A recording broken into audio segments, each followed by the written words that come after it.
Fala pessoal, tudo bem? Bom, mais uma vez aqui, dezembro agora, né? Chegando o último mês de 21, um ano que tem, no mínimo, sido um pouquinho mais volátil, acho que do que todo mundo imaginava, né? Desde janeiro. Estamos aqui mais uma vez com Cadu Siqueira, nosso estrategista, responsável, né, por compilar todas as ideias aqui do pessoal de research e montar nossas carteiras recomendadas. E aí, Cadu, tudo bem? Fala, Bruno. Tudo beleza, tudo tranquilo. Estamos aqui nessa, como você disse, um ano para lá de divertido, né? 2021. Graças a Deus está chegando no fim, vamos ver. Vamos embora. E aí tem um lado bom, né, Cadu? Que assim, né, de novembro para cá, a gente estava até aqui falando um pouquinho antes de começar, né, o nosso papo. Sendo bem pragmático, né, Cadu, assim, de um mês para o outro, não teve talvez grandes modificações. Acho que, obviamente, né, pensando, vamos separar aqui as discussões. Vamos falar primeiro um pouquinho do mercado global. Acho que a principal, né, num mundo aí de incerteza, que era o que a gente estava vivendo, né, já há algum tempo, em novembro não foi muito diferente, veio, né, uma nova cepa, teve o Omicron ali no final do mês, que foi talvez, acho que a principal no mapa, né, pensando em mapa de risco, a principal novidade que a gente conviveu recentemente, né? Mas acho que também vale comentar que as notícias na margem têm sido mais positivas, né, relacionadas à nova cepa, né, Cadu? Eu acho também. Realmente foi um grande susto ali no final do mês passado, né? O surgimento dessa variante. E os mercados, eu acho que também, principalmente o mercado americano, que já vem tendo por recordes sucessivos, né? Quando você tem um risco, ou uma percepção de risco aumentando no mercado que vem muito forte, é natural que você tenha o pessoal realizando lucro, né? Então a gente viu esse movimento acontecer no final do mês passado. Felizmente, enfim, eu acho que primeiro, eu acho que em países mais vacinados, né, com percentual de vacinação maior, eu acho que o risco de qualquer variante dessa especificamente, eu acho que é menor, é o caso do Brasil.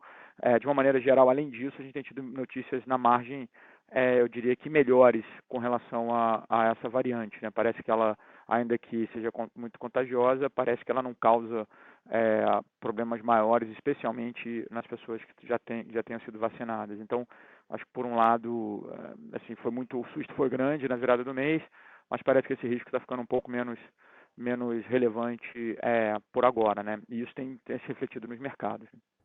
O mercado começa né, retirando essa incerteza, né, ou né, reduzindo a probabilidade de ser uma nova onda de lockdown, né, de medidas restritivas, isso já está indo para os preços. E eu acho que realmente o principal, né, o que acaba ilustrando essa virada de novembro para dezembro, né, pelo menos essa primeira semana aqui de dezembro, tem sido isso, né, Cadu? Tem sido redução de algumas incertezas importantes que estavam aí pairando pelo mercado, pelo menos facilmente nos últimos 3 meses. Né, a gente falou de uma agora, que foi o Omicron, né, surgiu e graças a Deus já tá se dissipando. E outras duas, a primeira ainda relacionada ao mercado lá fora, tem sido China. Né? A gente viu, né, desde lá de trás, aí, né, fazer uma cronologia aqui muito rápida, né? Lá atrás, setor imobiliário, o Evergrande, o evento Evergrande, tudo aquilo relacionado ao quanto né, o mercado imobiliário chinês poderia sofrer e, consequentemente, desacelerar, né, fazer desacelerar a economia chinesa. A gente tem visto na margem, né, um discurso mais pró-mercado, mais pró-medidas acomodatícias e que tem se refletido nas commodities, né, Cadu? E a carteira já vinha, né, carregada, né, de commodities e a gente até, depois a gente fala um pouquinho mais, isso tem se refletido positivamente, de forma geral, em mercados emergentes, né? Sem dúvida. Até nesse fim de semana, a notícia do afrouxamento nas condições de reserva, de requerimento de reserva pelo Banco Central Chinês, deve aumentar um pouco mais a liquidez de mercados. Eu acho que isso também ajuda um pouco a tirar essa pressão talvez sobre a economia chinesa de uma maneira geral e com impacto, possivelmente, né, a gente não sabe ainda exatamente como é que isso vai se desenvolver, mas possivelmente com impacto positivo na demanda por commodities, e isso já se refletiu no preço de algumas delas mais recentemente, e como você bem disse, algumas dessas né, que a gente tem muitos players relevantes que são exportadores de commodities entre as empresas listadas no Brasil, e esses caras já começam a mostrar uma reação positiva a essa diminuição dessa pressão econômica que vinha da China, né? Sim. E aí o outro, e aí vindo para o mercado local, né? Acho que a principal redução de incerteza que a gente estava meio disco arranhado até, que era a questão da PEC dos precatórios, finalmente a gente viu ali uma solução, né, um processo de votação, isso tudo se encaminhando, e naturalmente a gente está vendo uma redução, né, da curva longa de juros, né, lá do yield da NTN-B, o que consequentemente também tem favorecido os mercados, né? Sem dúvida. Acho que talvez era o grande, acho que durante meses foi a grande questão no mercado local, né? Uma preocupação, porque na verdade o que a gente viu foi o primeiro reação muito negativa do mercado, a mudança da regra do teto, né? Do teto de gastos. Então o mercado precificou aquele movimento de forma muito importante, né? Muito forte. Mas só que como a situação não era resolvida, né, tinha uma proposta, mas ela não estava aprovada nem votada, a incerteza no mercado prevaleceu, né? Quer dizer, qual era o tamanho, qual vai ser o tamanho do gasto no final, qual o tamanho da quebra da violação do teto versus a regra antiga, né? Então acho que isso ficou muito pressionando o mercado bom, na semana passada, logo depois que a gente publicou a carteira, a PEC dos precatórios finalmente foi aprovada no Senado também.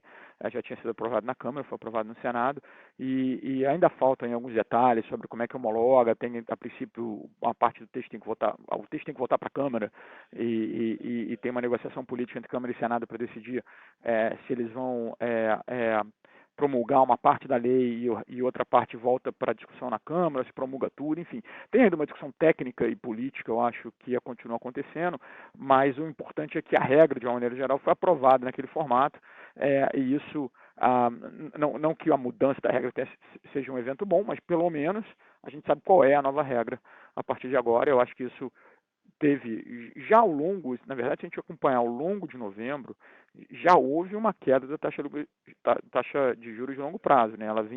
Ela fechou outubro em 5,5% e ela fechou novembro em 5,1%. Então já havia acontecido uma redução. A redução do risco já se refletiu na diminuição da taxa de juros de longo prazo ao longo do mês de novembro. Eu acho que agora com a aprovação final em dezembro, a gente pode ter ainda uma melhora um pouco maior dessa curva, né? Então acho que isso a gente de fato está vendo. Então acho que só para, né, assim, pegando um grande resumo, né, novembro, né, final de novembro para agora, a gente está vendo de novo redução das incertezas, né, tanto globais quanto domésticas. Isso né, foi para o preço, né, de certa forma, uma parte, mas enfim, não é à toa que os mercados estão performando bem, principalmente Brasil, EWZ tem performado relativamente bem. E agora mas mesmo assim, né, Cadu, a gente tem visto redução de estimativa de lucro para 2022, né? E aí tem a questão da própria desaceleração do PIB, né? E receita de empresa nada mais é do que um pedacinho ali do PIB que cada empresa captura, né, para o seu negócio, enfim, para o seu modelo de negócio. Mas essas revisões elas devem continuar. A gente até coloca no relatório, né, principalmente olhando as próprias empresas mais ligadas à economia local, né, à economia doméstica, essas acabam sendo mais suscetíveis a uma redução de estimativa, mas ainda assim, né, já dando um gancho, a gente continua vendo aquele principal indicador, o earnings yield, que é o inverso do PI, né, menos o yield da NTN-B, performando, abrindo, né, ficando, demonstrando que o retorno, né, de bolsa está na margem mais atrativo. Esse talvez para mim tenha sido a grande, diria, surpresa talvez da performance dos mercados nesse mês de novembro. Se a gente acompanhar a história e a história recente, os movimentos na taxa de juros de longo prazo são refletidos no preço das ações, né? Então, toda vez que você tem uma abertura ou os juros de longo prazo aumenta, normalmente as ações performam mal, caem. Né? Mas quando você tem uma queda nos juros de longo prazo, normalmente as ações performam bem, elas sobem. O que aconteceu em novembro foi que a taxa de juros de longo prazo caiu, ela ficou menor, e as ações também caíram ao mesmo tempo, o que não é um movimento que a gente costuma ver. E o que acabou acontecendo foi que o prêmio para você ter ações, né, o que a gente chama de earnings yield, que é essa conta que você mencionou, o inverso do PI menos o juro real de longo prazo, ele subiu acima de um desvio padrão acima da média histórica. Então, esse mercado já vinha um tempo negociando ali em torno de um desvio padrão acima da média, Ah, e ele foi, além disso, ele passou desse desvio padrão acima da média. Na virada do mês, o prêmio estava dando quase 5%, que é um prêmio em números absolutos grande, historicamente, né, comparando com o nosso histórico. Então, isso chamou muito a minha atenção, assim, essa virada. Eu acho que é difícil explicar exatamente dar uma causa para isso, mas eu acho que talvez apesar da melhora do nosso ambiente doméstico, teve uma pequena piora do ambiente externo, com a questão da variante lá, do Covid e tal. Então, acho que ali os mercados meio que perderam, quer dizer, o mercado brasileiro acabou reagindo a um evento global mais do que o evento local, entendeu? E aí acabou gerando esse prêmio.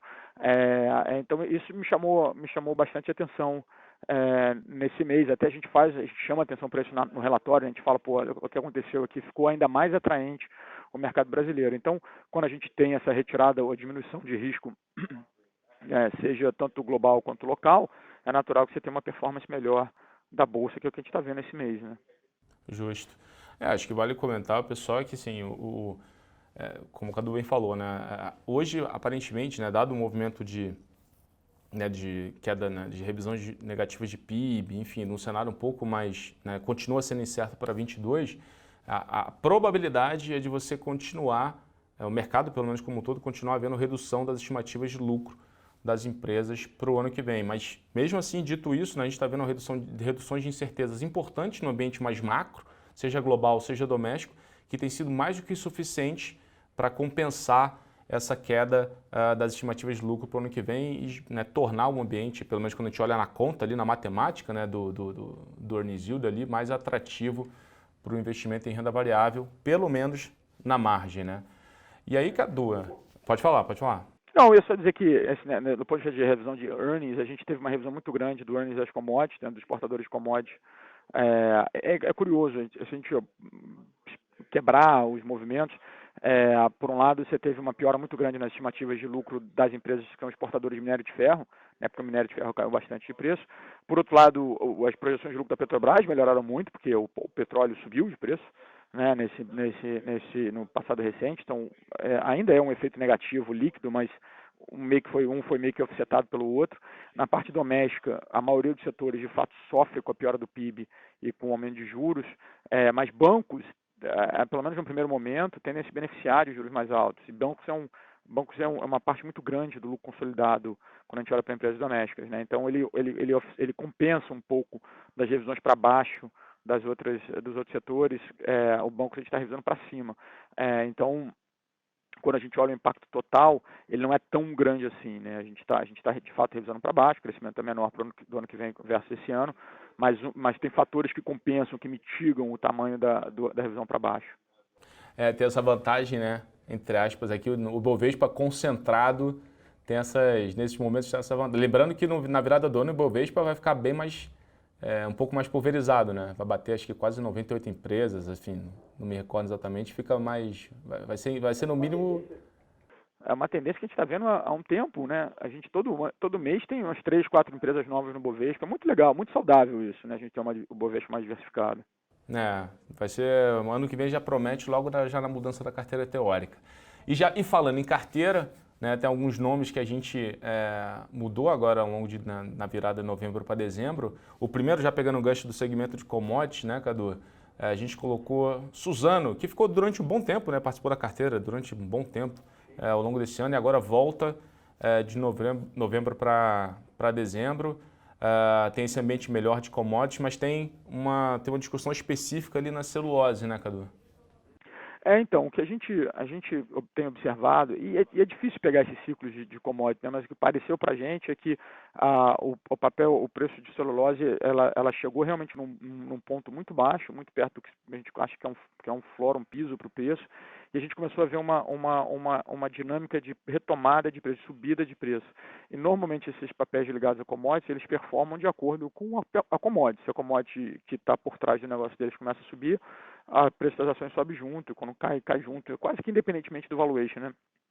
E a gente está vendo esse movimento favorável para papel e celulose, para commodity e celulose, e a gente então achou que fazia sentido adicionar a Suzano de volta na carteira. Dá para a gente também um pouco mais de diversificação, porque adiciona um pouco mais de posição cambial, né? A gente estava com pouca exposição cambial antes, então a gente achou que era um movimento que fazia sentido tentar capturar essa retomada aí dos preços de celulose.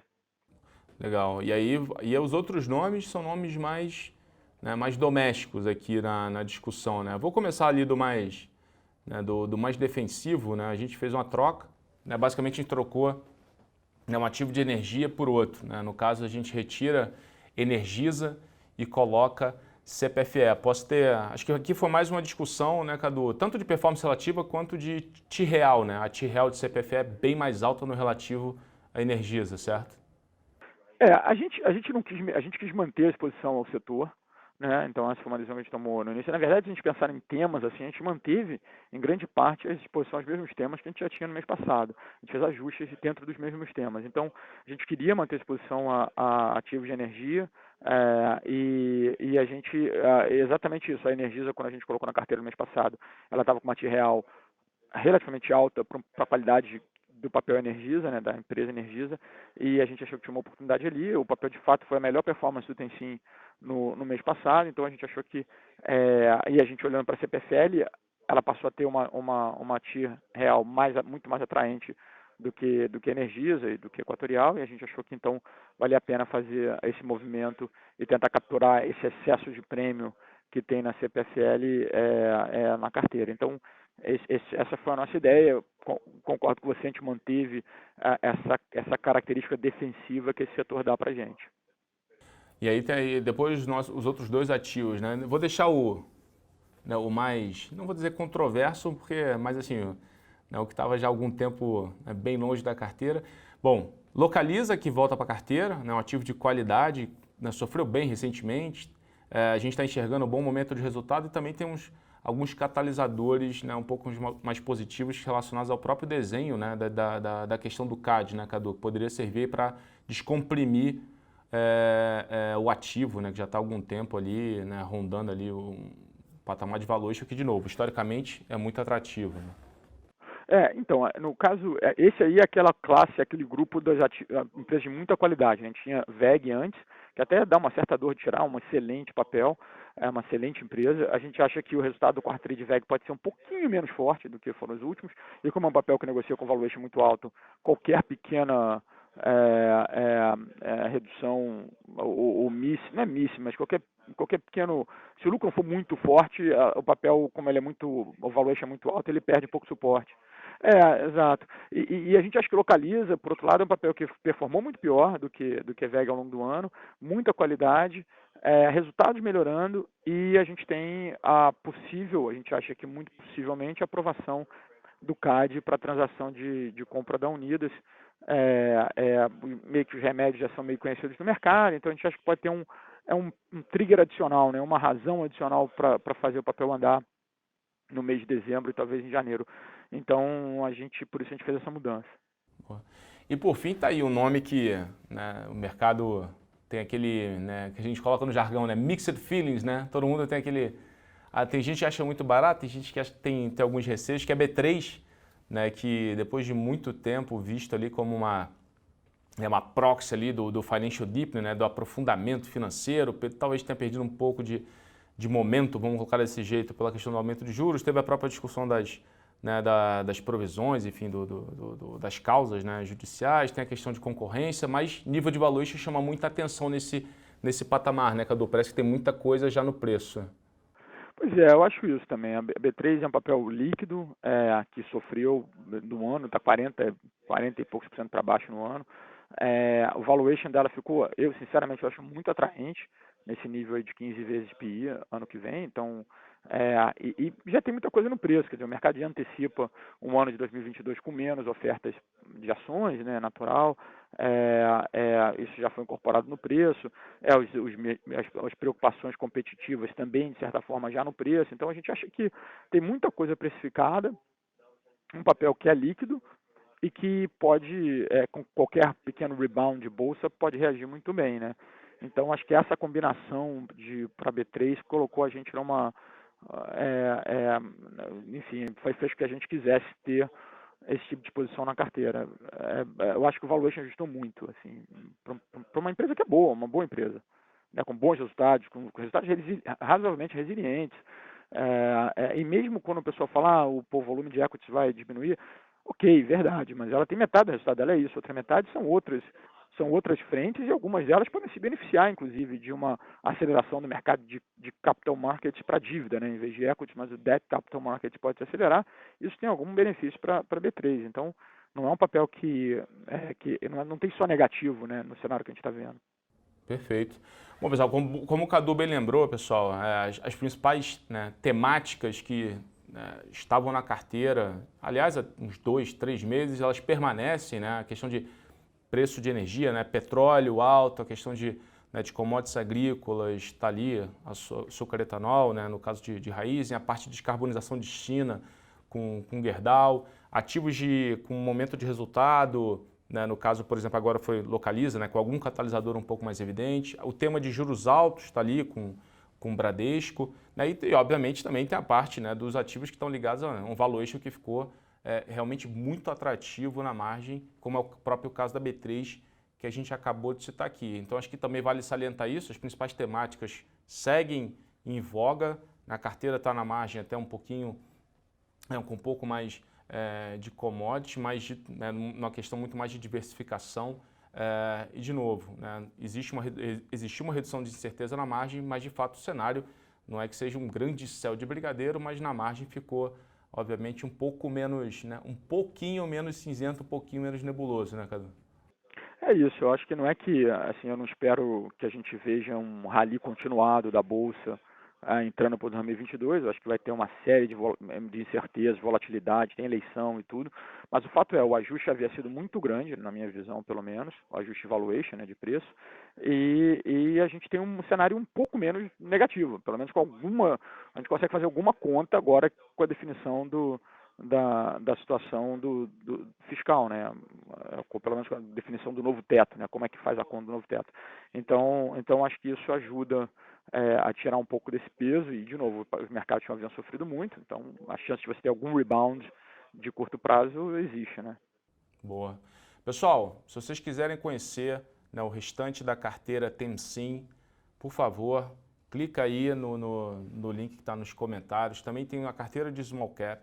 Tem a carteira de SD, que ela sai todo dia 5, né, ontem a gente colocou ela no ar. Tem a carteira de dividendo, que tem uma periodicidade diferente, trimestral, mas quem quiser também dá uma olhada lá, conhece todos os ativos que estão nessas carteiras.